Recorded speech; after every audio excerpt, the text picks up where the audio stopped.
Čini mi se da su ovi proizvođači navigacija u poslednje vreme ozbiljno krenuli da razvijaju navigacije isključivo za BMW motocikle. Sve ih je više na tržištu, a danas je na redu još jedan takav uređaj. Kompanija Innov mi je poslala njihov najnoviji uređaj Innov N2 baš za BMW motocikle i danas ćemo da vidimo šta ova navigacija nudi. Kao i uvek proći ćemo kroz sve, od onoga šta se dobije u pakovanju, od kvaliteta izrade i montaže, pa sve do toga kako će se pokaže u vožnji i da li zaista vredi novca. I za početak, hajde da otvorimo kutiju i da vidimo šta se sve nalazi unutra. Evo ovako mi je stigla kutija. Ono što mi je uvek interesantno kod ovih navigacija, što su ove kutije vrlo kvalitetne, znači pogledaj ovo, otvaranje ovde na magnet, vidite to kakva je to lepa, duboka štampa. Znači da ne veruješ, imam osjećaj kao da otvaram najnoviji iPhone, ali ajde. Znači u kutiji imamo navigacioni uređaj, ovo je uređaj od 6,5 inča, lepo izgleda masivno, a njega ćemo nešto kasnije. Imamo mali šrafciger, on služi ovde da se ovo odšrafi, unutra stoji slot za SIM karticu, preko toga se vrši updateovanje softvera, a i možete da stavite neku svoju omiljenu muziku pa da slušate. Šta još ima u kutiji? Ogromno uputstvo, vidio, to naravno nećemo da čitamo, baš ako nešto ne budemo znali. I što je simpatično, dobiješ par ovih nalepnica Innov, možeš da zalepiš negde na motor, da ga brendiraš. I dobijemo ovaj čak screen protektor, znači zaštita ekrana. Nije loša fora, može da se zalepi tu, da se ekran malo sačuva. Sjajna stvar. Eto, to je prednost ovih navigacija za BMW motocikle. Nema dodatnih kablova, nema dodatnih nosača. Pomoću ovoga se zakači direktno na držač originalni BMW navigacije, klik, klik i to odmah sve radi. Ajde sad da probamo da zakačimo pa da vidimo kako to izgleda. Evo ovako izgleda taj uređaj koji se kači direktno ovde na ovaj BMW nosač navigacije. A šta je interesantno, vidiš kako su ovo mesto za kačenje malo pomerili u stranu, nije baš direktno na sredini. To je zbog toga da se ovaj navigacioni uređaj bukvalno fabrički uklopi u ovaj originalni nosač BMW navigacije. Klik gore, pozadi zaključaš i već je montirano. Pogledaj kako lepo stoji. Nigde ne viri, baš ono lepo stoji.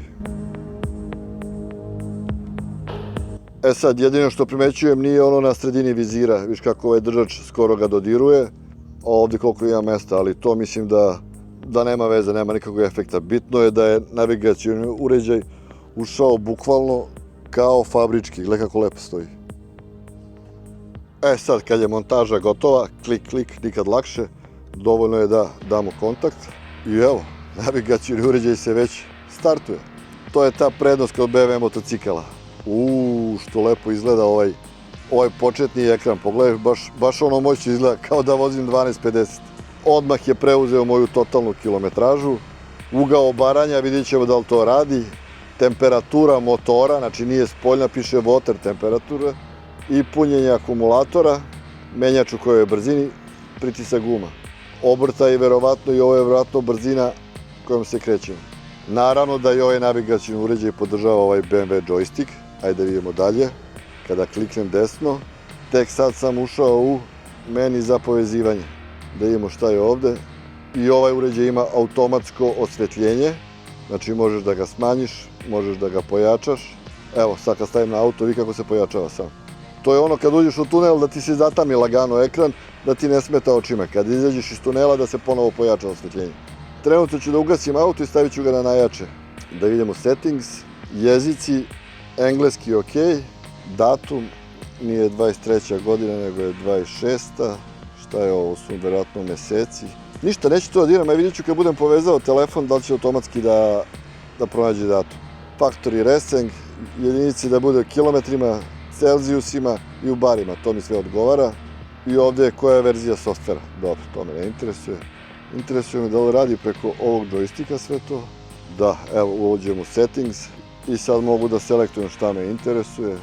Ovde kliknem da izađem. I sve to radim pomoću ovog BMW joysticka. Sledeće što hoću je da ga povežem na Android Auto, naravno podržava i CarPlay za iPhone, ali meni treba Android auto jer moj telefon je Android.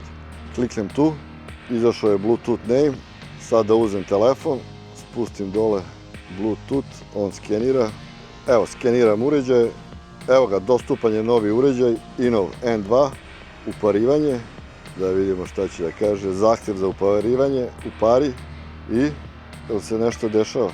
Da, evo ga, upravo je ušao u mod za navigaciju. Kao i uvek koristi Google mape i sve one aplikacije koje vi imate na telefonu, a podržavaju Android auto, već su preslikane ovdje. Sve je to jasno, mnogo puta smo to do sad radili. Muzika trenutno se čuje na telefonu, kako da pauziram ovo. Ali kad budem povezao sa komunikacijom, sve će to se čuje na komunikaciju. Google mape, preglednost sasvim zadovoljavajuće, ok, mada ova ima, kaže, 800 nita tih nekih osvetljenja, jedinice za osvetljenje, nego mene interesuje da li sve to radi uz pomoću ovog džojstika, da li mogu da izađem, mogu, izađi i da uđem u ovaj meni, tako je. A iz ovog menija da se vratimo u navigaciju, mogu. Opet Android auto, da. Pa dobro, dosta osnovna funkcija, nema nekih fancy funkcija, nema da pali kamere, nema ovo, nema ono, ali sasvim je zadovoljavajuće. Lep mu je ovaj displej, ovo liči na onaj 1250, pokazuje sve šta treba. Lagano mogu da pomoću njega i uđem u mod za navigaciju, sve uz pomoć džojstika. Ne moram da radim ništa sa rukavicama po touch screenu, sve uz pomoću ovog džojstika mogu da kontrolišem navigaciju, što je po meni sasvim ok. I eto, vidjeli ste kako izgleda ovaj navigacijni uređaj, montaža nikad lakša, klik, bukvalno za 10 sekundi se montira i već si spreman za vožnju. Ništa, idemo sad, stavimo kacigu na glavu, napravimo ovde krug malo po selu, pa da vidimo kako ovo radi u stvarnim uslovima saobraćaja. Najviše me interesuje kakva je preglednost. I evo nas, obukli smo opremu, sedamo na motor.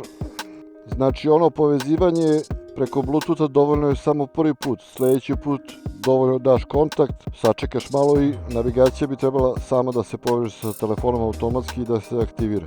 Dok se ona ne poveže, za to vreme mi možemo lagano i da krenemo u vožnju, da vidimo da li će da pohvata ovaj pritisak guma. Evo ga, već se povezala s navigacijom, sve mi je to jasno. Najviše mi se sviđa izgled ovog displeja. Da, evo već je preuzeo pritisak guma, bukvalno isto kao što pokazuje na motociklu, tako pokazuje i ovde. I klasika, ugao obaranja ne radi, zato što moj motocikl to ne podržava. Da vozim 1250 ili 1300, verovatno bi ovde radio i ugao obaranja. Punjenje akumulatora, stepen prenosa, temperatura motocikla i ukupna kilometraža na motociklu kolika je. Lepo radi, lepo se vidi. Lepo pokazuje brzinu kretanja. Pa ono, ok, sasvim zadovoljavajuće osvetljenje.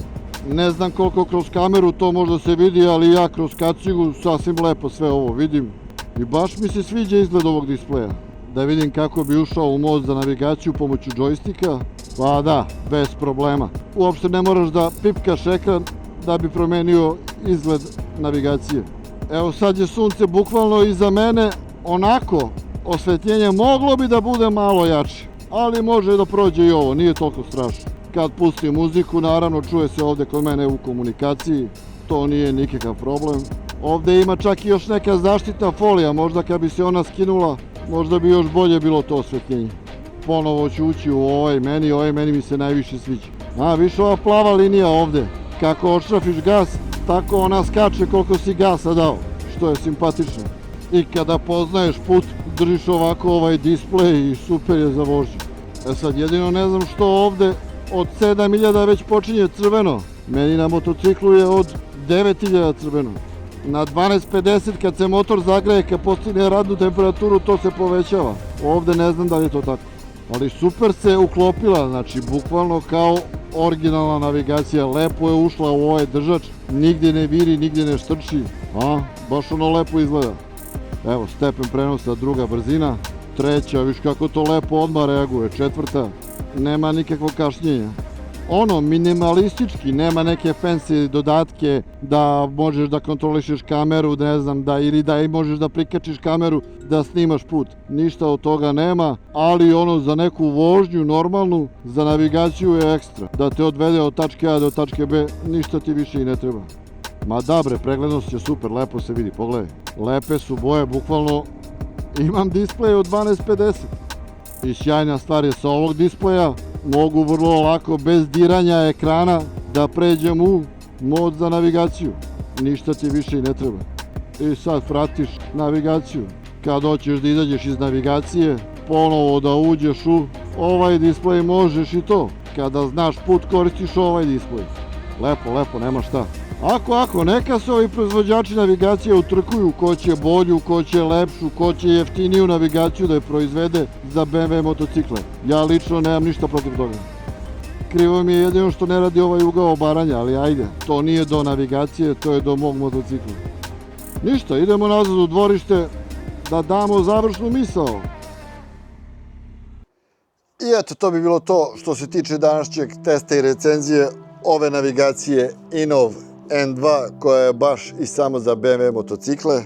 Ova kompanija Innov pravi i univerzalne navigacije za sve motocikle i to smo imali test i recenziju na kanalu sa nekim dodatnim kamerama koje snimaju saobraćaj, pa možete i to da pogledate i to može da vam bude interesantno ako ne vozite BMW-a. Znači, po mom mišljenju, ovo je veoma zanimljivo rešenje za sve koji žele CarPlay ili Android auto da montiraju na svoj motocikl, a da pritom zadrže fabrički izgled bez dodatnih kablova i nekih dodatnih nosača. Naravno, kao i svaki uređaj, i ovaj ima neke mane, a ima i neke prednosti, tako da ću konačnu odluku prepustiti vama. Ako vas je ova navigacija zainteresovala, u opisu ovog videa ostavit ću link gde možete da poručite i kao i uvek imat ćete neki kod za popust, kod je moje ime Dejan, dobit ćete 10% popusta. Inače, cena ove navigacije je oko $300-310, sa popustom ispade tačno 275, što je u cenovnom rangu kao i svih ostalih navigacija. Ništa nije to ni skuplje ni jeftinije. Na vama je samo da odlučite koja vam se najviše sviđa i da poručite navigaciju da imate za svoju sledeću avanturu, sledeće putovanje.